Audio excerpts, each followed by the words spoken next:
Biscuit తీసుకో.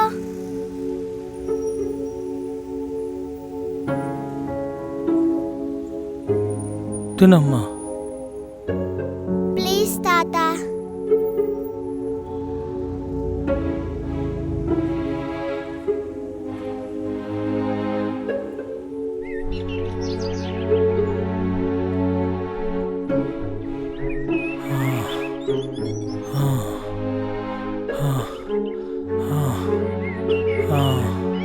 ₹50 dozen. కొంచెం పాడైపోయినట్టున్నాయి కదండి. ఏమయ్యా ఇదంతా ₹80 డజన్. మాగిపోయినట్టున్నాయి కదండి ఇవి. ఏమయ్యా ఏం కావాలా? ఇలా లేదు, రేపు రాపో. ఏమయ్యా పెద్ద మనిషి కదా. నాకు ఇంతవరకు బోని కాలేదు, ఆయన అడుకునికి వచ్చాడు. ఫస్ట్ మీరు బోని చేయండి, తర్వాత మీరు దానం చేసుకోండి.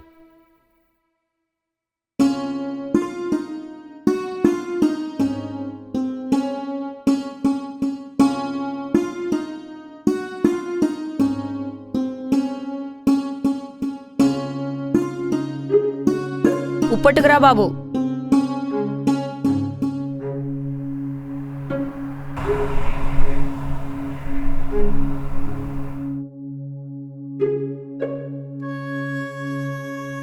బాబాయ్ హోటల్లో భోజనాలు బాగుంటాయి.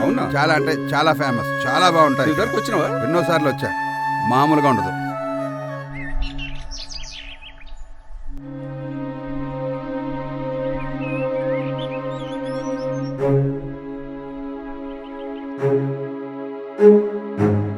ఏ పెద్దాయనా కూర్చోండప్పా, కూర్చోండి. ఇక్కడ పెడతానప్పా, పెడతాను. ఇక్కడ పెట్టుకో. ఏముంది?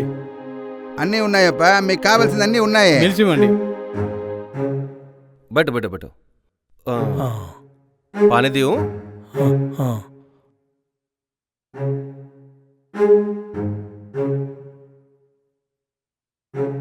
మీకేం కావాలప్పా?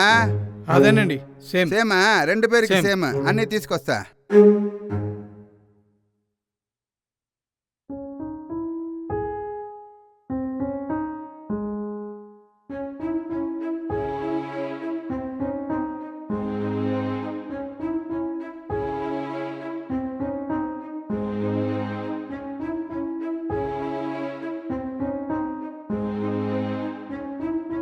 ఎన్నాచి సార్ వాడే?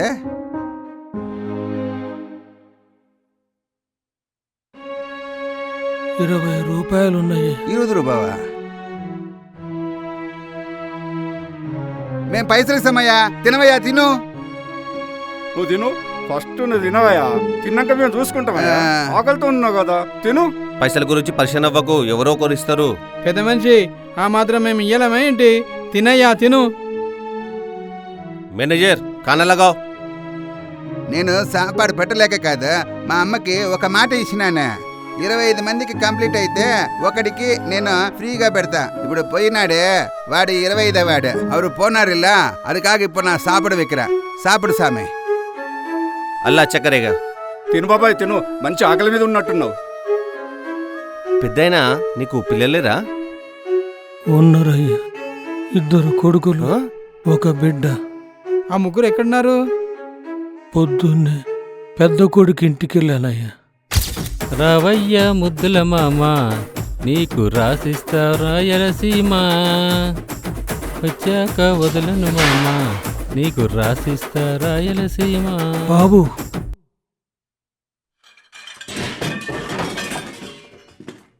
ఏ నానా, ఎందుకు వచ్చినావు నానా? అప్పుడే ఎందుకు వచ్చినావు నానా? చిన్నోడు పంపించాడు, వచ్చానురా. నేను ఇప్పుడు రావద్దన్నాను కదా, 4 రోజుల తర్వాత రమ్మన్నాను కదా, అప్పుడే ఎందుకు వచ్చినావు? వాడి టైం అయిపోయిందని సంచి చేతికిచ్చి పంపించాడురా. నిన్ను భరించటం మా వల్ల కాదు నానా. ఎన్నిసార్లు చెప్పినా వినవు. అన్నం పెడితే పెట్టలేదంటావు, నా పెళ్ళాన్ని ఏడిపిస్తావు. పిల్లల్ని చూసుకోవంటే చూసుకో. ఈ నస నిన్ను భరించటం మా వల్ల కాదు నానా. అప్పుడెప్పుడు ఒక్కసారి చెప్పానురా. నీ నేలక ఏడ ఊకుంటుంది నానా. దంపుడు మిల్లులా చాడీలు దంచుతూనే ఉంటది. ఏం మాట్లాడడం లేరా, ఏదో కంచం మంచం మధ్య బతుకుతాం లేరా. మా వల్ల కాదు నానా. ఒరే, మిమ్మల్ని గాలికి పెంచలేదురా, ఎంతో బాధ్యతగా పెంచానురా. కానీ మీలాగా బంధాలు తెంచుకోలేనురా. ఈ వేదాంతం అవసరమా నానా మాకు? రే, 4 రోజుల కోసం నువ్వు చేస్తున్నావు రాతాంతం అంతా. వద్దు నానా వద్దు ఇదంతా. 4 రోజులు అక్కడే ఉండిరా. ఆకు చివర ఆగిన నీటి బుట్టు లాంటి వాడిని. నేనెప్పుడు రాలిపోతానో నాకే తెలియదు. షట్.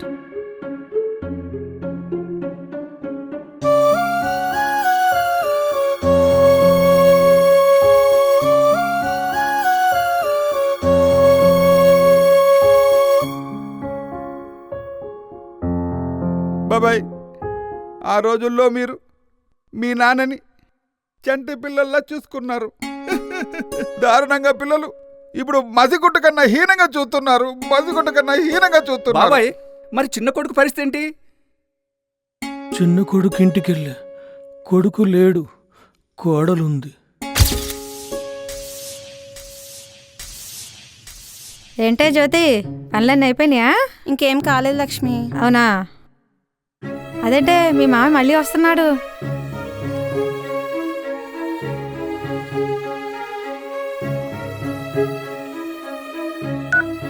హలో, ఎక్కడున్నావు? మీ నాన్న మళ్ళీ ఇంటికి వచ్చాడు.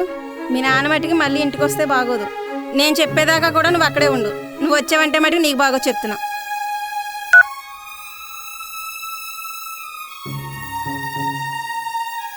ఏంటి పొద్దునే కదా పోయినా గోడ కొట్టిన పంతుల మీద తిరిగి వచ్చావేంటి? సర్లేవే, మీరు చూసుకోండి, నేను పోతున్నా. సరేలే, నువ్వు వెళ్ళు. పెద్దోడు 4 రోజులు ఉండి రమ్మనడం. పోయిన నెల వాడు 4 రోజులు ఎక్కువ పెట్టాడంట. అందుకే వచ్చానమ్మా. ఆ లెక్కకు వస్తే చాలాసార్లు మేమే పెట్టినాం.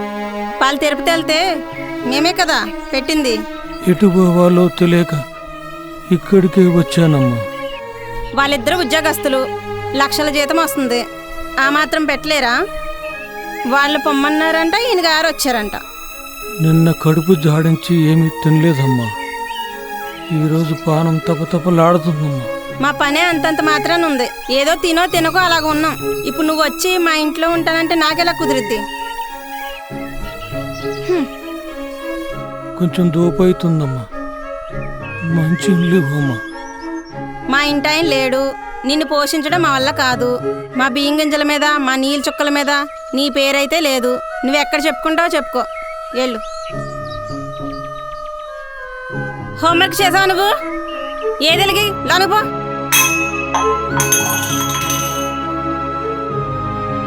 పెద్దోడు కూడా వస్తున్నాడమ్మా. అక్కడికి కాకపోతే ఎక్కడికైనా పో, నాకేంటి సంబంధం? నీ ఇష్టం.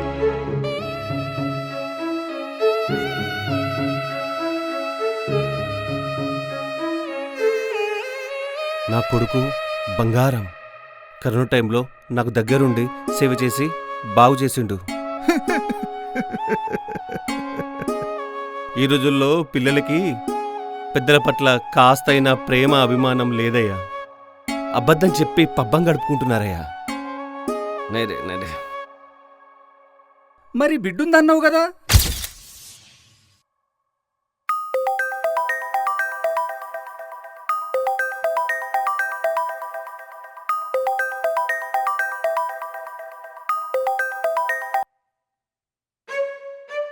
హలో హలో హలో నాన్న, ఏడున్నా? అలా తిరుగుతున్నానమ్మా.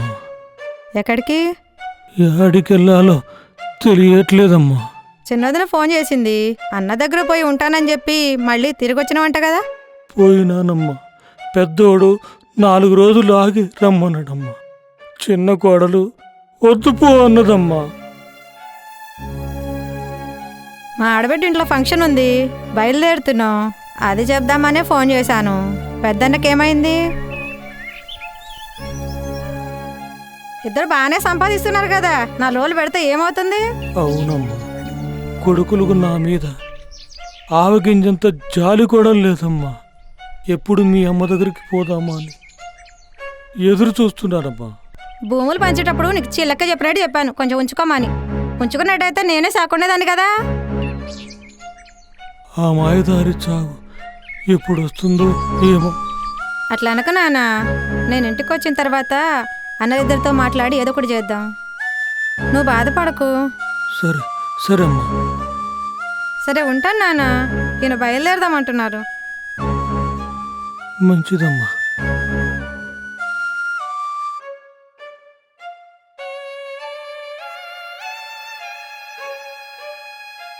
అయ్యో ఛ!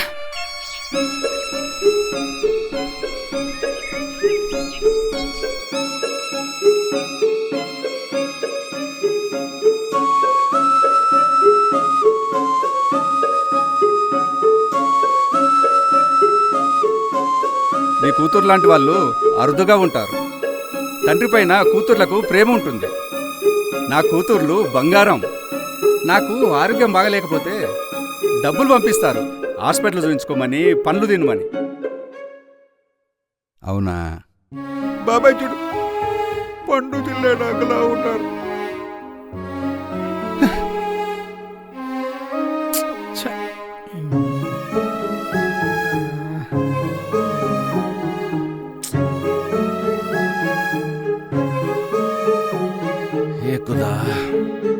ఈ కాలంలో పిల్లకాయలు జులాయిగా తిరిగి తందనాలాడతారయ్యా. తండ్రుల దగ్గర తల్లి దగ్గర డబ్బులు తీసుకొని తాగుబోతులై వీధులెంబడి తిరుగుతారయ్యా. అందుకే 30 సంవత్సరాలైనా పెళ్ళిళ్ళు కాకుండా చస్తా అన్నారు నా యాండ్లు. పెద్ద మనిషి పిల్లల్ని చాలా గారాబంగా పెంచినట్టున్నారు, అందుకే గాడి తెప్పిర్రు. పిల్లలు వాళ్ళు. అవునయ్యా, ఈ కాలం పిల్లలకి జాలి, దయ, కరుణ ఇవేమీ లేవు. ఆఖరికి కన్నీళ్ళు కూడా రావడం లేదు. కసాయిలా బతుకుతున్నారు. ఏం మనుషులో ఏమో. బాబాయ్, జీవితం అనేది సముద్రం మీద అలల లాంటిది. ఎప్పటికైనా ఒడ్డుకు చేరవలసిందే. ఒకరు ముందు మరొకరు వెనక. ఏం మనుషులో ఏమో. రెక్కలు విరిగిన పక్షిలాగా 4 రోజులు గడుపుతా.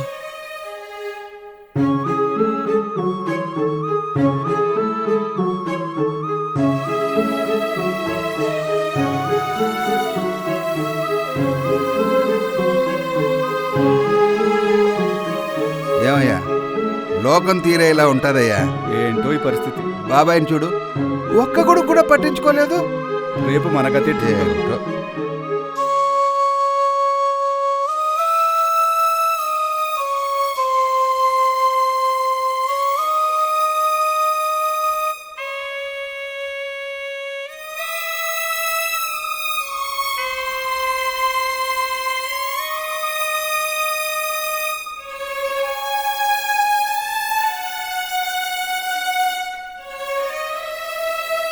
ఇప్పుడు వెళ్ళిపోయిన ఆ ముసలాయన ఉన్నాడే, వాళ్ళ పిల్లలు చూసుకోక ఆ ముసలాయన పరిస్థితి అలా వచ్చింది. రేపు నువ్వు కూడా మమ్మల్ని అలా చేయకే.